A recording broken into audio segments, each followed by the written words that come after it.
បាទសូមអនុញ្ញាតគ្រប់ជំរាបសួរពុកម៉ែបងប្អូនទាំងអស់គ្នាដែលតែងតែនិយមគាំទ្រតាមដាន Facebook របស់ខ្ញុំក៏ដូចជា YouTube របស់ខ្ញុំផងដែរ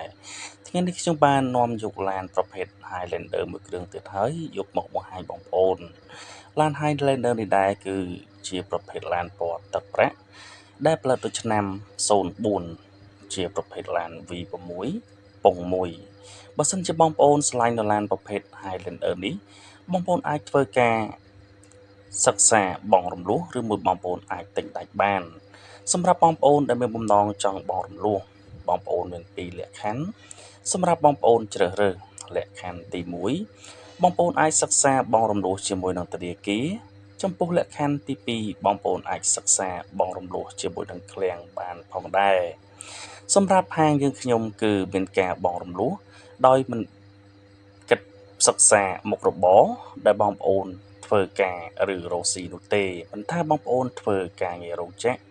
ធ្វើការងារសំណង់ការងារក្រុមហ៊ុនការងារឯកជនតូចធំ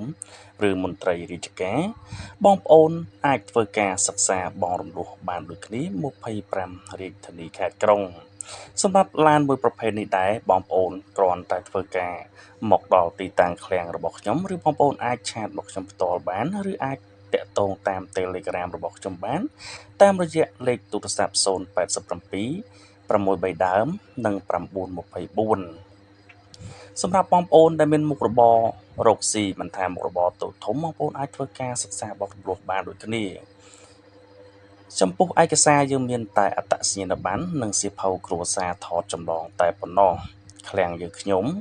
គឺមានឡានច្រើនជម្រើសច្រើនប្រភេទសម្រាប់បងប្អូនជ្រើសរើសមិនថាឡានប្រភេទលក្ខណៈគ្រួសារឡានប្រភេទលក្ខណៈរកស៊ីអាជីវកម្ម